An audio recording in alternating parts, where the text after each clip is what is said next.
स्वागत है।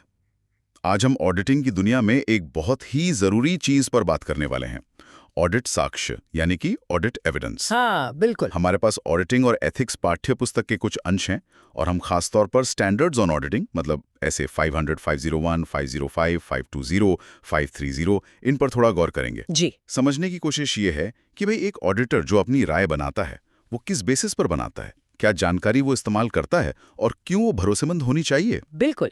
देखिए ऐसे 500 यही कहता है कि ऑडिट साक्ष्य वो सारी जानकारी है, हर तरह की इंफॉर्मेशन जो ऑडिटर इस्तेमाल करता है नतीजे पर पहुंचने के लिए, अपनी राय बनाने के लिए। अच्छा। और इसमें सिर्फ मतलब अकाउंटिंग रिकॉर्ड्स ही नहीं है जैसे लेजर, जर्नल एंट्रीज, हाँ, बल्कि दूसरी जानकारी भी शामिल है, जैसे मीटिंग के मिनट्स हो गए या बाहर किसी पार्टी से कंफर्मेशन मिली। वो सब ये ऑडिटर के काम की एकदम बुनियाद है। ओके, तो ये सिर्फ जानकारी इकट्ठी कर लेना ही काफी नहीं है। मैंने देखा ऐसे 500 में लिखा है पर्याप्त और उचित, सफिशिएंट अप्रोप्रिएट ऑडिट साक्ष्य। इसका क्या मतलब हुआ? हाँ, ये बहुत अच्छा पॉइंट है। देखिए पर्याप्तता या सफिशिएंसी का मतलब है साक्ष्य की मात्रा, मतलब क्वांटिटी। कितना एविडेंस है? हाँ, और उचितता यानी अप्रोप्रिएटनेस वो है उसकी गुणवत्ता, क्वालिटी, मतलब वो जानकारी कितनी रेलेवेंट है, काम की है और कितनी भरोसेमंद, रिलायबल है। ओके, क्वालिटी भी। जी। और ये दोनों चीजें जुड़ी हुई हैं। ऐसा नहीं कि बस बहुत सारे कागज जमा कर लिए तो काम हो गया। हाँ। अगर रिस्क ज्यादा है किसी एरिया में तो हाँ, आपको ज्यादा साक्ष्य चाहिए होगा। लेकिन अगर साक्ष्य बहुत अच्छी क्वालिटी का है, बहुत भरोसेमंद है, तो शायद थोड़ी कम मात्रा में भी काम चल जाए। और ये भरोसेमंद कैसे पता चलता है? मतलब कौन सी जानकारी ज्यादा भरोसेमंद है? क्या कुछ खास तरह के सोर्स होते हैं? हाँ बिल्कुल। विश्वसनीयता कई बातों पर निर्भर करती है। जैसे जो जानकारी बाहर के सोर्स से सीधे ऑडिटर को मिलती है, मान लीजिए बैंक से सीधा कंफर्मेशन लेटर आया। अच्छा, डायरेक्ट। हाँ डायरेक्ट, वो आम तौर पर कंपनी के अंदर तैयार हुए साक्ष्य से ज्यादा भरोसेमंद मानी जाती है। फिर जो चीज लिखित में है, कोई डॉक्यूमेंट है, वो सिर्फ किसी के कहने मतलब मौखिक साक्ष्य से बेहतर है। सही बात है, लिखा हुआ ज्यादा पक्का होता है। बिल्कुल। और ओरिजिनल डॉक्यूमेंट्स की अहमियत फोटोकॉपी से ज्यादा होती है। लेकिन हाँ, एक बात और है। क्या? अगर कंपनी के अपने अंदरूनी कंट्रोल्स मतलब इंटरनल कंट्रोल्स बहुत मजबूत हैं, अच्छे से काम कर रहे हैं, तो फिर कंपनी के अंदर के साक्ष्य की विश्वसनीयता भी बढ़ जाती है। अच्छा, अगर सिस्टम अच्छा है तो अंदर की जानकारी पर भी भरोसा कर सकते हैं। समझ गया। तो फिर ये ऑडिटर ये सबूत इकट्ठा कैसे करते हैं? मतलब क्या तरीके अपनाते हैं? हाँ, तो ऑडिटर्स कई तरह की प्रक्रियाएं, जिन्हें हम ऑडिट प्रोसीजर्स कहते हैं, इस्तेमाल करते हैं। जैसे एक है निरीक्षण यानी इंस्पेक्शन। इसमें वो रिकॉर्ड्स को, डॉक्यूमेंट्स को या कभी-कभी फिजिकल एसेट्स जैसे कोई मशीनरी है, उसको खुद जाकर देखते हैं, जांचते हैं। अच्छा, खुद देखना? हाँ। फिर है अवलोकन यानी ऑब्जर्वेशन।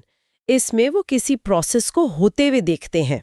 जैसे मान लीजिए कंपनी का स्टाफ साल के अंत में इन्वेंट्री गिन रहा है, तो ऑडिटर वहां मौजूद रहकर देखता है कि गिनती ठीक से हो रही है या नहीं।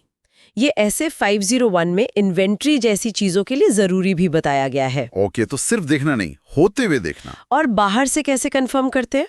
उसके लिए है बाहरी पुष्टि यानी एक्सटर्नल कॉन्फर्मेशन। ये ऐसे 505 में आता है। इसमें ऑडिटर सीधे किसी तीसरे पक्ष को, जैसे कंपनी के देनदार हैं या बैंक है, उनको लेटर भेज के जानकारी मांगता है। Direct confirmation. जी। फिर हिसाब किताब की चेकिंग के लिए पुनर्गणना है, मतलब जोड़ घटाव सही है या नहीं, ये देखना। एक और बहुत महत्वपूर्ण तरीका है विश्लेषणात्मक प्रक्रियाएं, एनालिटिकल प्रोसीजर्स। ये ऐसे 520 में है। इसमें ऑडिटर फाइनेंशियल और नॉन फाइनेंशियल डेटा के बीच लॉजिकल रिश्ता देखता है, रुझान देखता है। जैसे कि कोई उदाहरण? जैसे इस साल के खर्चों की तुलना पिछले साल के खर्चों से करना या कंपनी के मार्जिन की तुलना इंडस्ट्री के एवरेज से करना। अगर कोई बड़ांतर दिखे तो उसकी वजह जानना। अच्छा, ट्रेंड्स और तुलना। हाँ। और आखिर में पूछताछ भी है, मतलब मैनेजमेंट से, कर्मचारियों से सवाल पूछकर जानकारी लेना। हालांकि सिर्फ पूछताछ पर निर्भर नहीं रह सकते, उसे दूसरे सबूतों से मिलाना पड़ता है। लेकिन एक बात सोचिए, कोई बहुत बड़ी कंपनी है, लाखों करोड़ों के लेन देन होते हैं। क्या ये मुमकिन है कि ऑडिटर हर एक बिल, हर एक एंट्री चेक करे? नहीं, बिल्कुल मुमकिन नहीं है। और यहीं पर ऑडिट सैंपलिंग काम आती है। SA 530 इसी के बारे में है। सैम्पलिंग मतलब कुछ चुनकर देखना। हाँ, ऑडिटर पूरी आबादी, मान लीजिए सारे सेल्स इनवॉइसेस, उसमें से 100% से कम आइटम्स को चुनता है। इस तरह से चुनता है कि हर आइटम के चुने जाने का बराबर मौका हो। अच्छा। इसका मकसद ये होता है कि जो सैंपल चुना गया है वो पूरी आबादी का सही प्रतिनिधित्व करे। फिर उस सैंपल की गहराई से जांच की जाती है। और उसके आधार पर पूरी आबादी के बारे में अंदाजा लगा लेते हैं? बिल्कुल। अगर सैंपल ठीक से चुना गया है और उसमें कोई बड़ी गड़बड़ी नहीं मिलती, तो ऑडिटर ये मान सकता है कि पूरी आबादी में भी शायद बड़ी गड़बड़ी नहीं है। इसके लिए रैंडम सैंपलिंग या स्ट्रैटिफाइड सैंपलिंग जैसी टेक्निक्स होती हैं। तो मतलब ये हुआ कि ये जो ऑडिट साक्ष्य इकट्ठा करना है, ये कोई रैंडम काम नहीं है।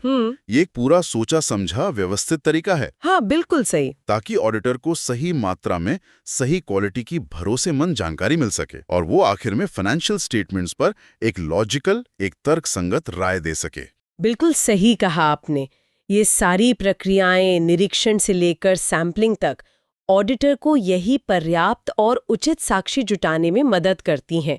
इसी बुनियाद पर वो अपना विश्वास जता पाता है कि कंपनी के जो वित्तीय विवरण है वो सही और निष्पक्ष तस्वीर दिखा रहे हैं या नहीं। तो संक्षेप में अगर कहें, ऑडिट साक्ष्य किसी भी ऑडिट की जान है।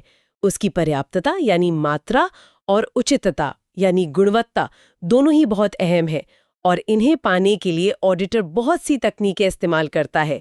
Inspection, observation, confirmation, recalculation, analytical procedures और हाँ, सैंपलिंग भी। अब जाते जाते एक सवाल सबके सोचने के लिए छोड़ जाती हूँ। जैसे जैसे बिजनेस और सारे लेन देन इतने डिजिटल होते जा रहे हैं, क्या आपको लगता है कि भविष्य में भरोसेमंद ऑडिट साक्ष्य का मतलब और उसका रूप बदल जाएगा? मतलब जो इलेक्ट्रॉनिक डेटा इतना बढ़ता जा रहा है, उसे देखते हुए क्या हमें बिल्कुल नई तरह की ऑडिट तकनीकों की जरूरत पड़ेगी? इस पे सोचिएगा जरूर।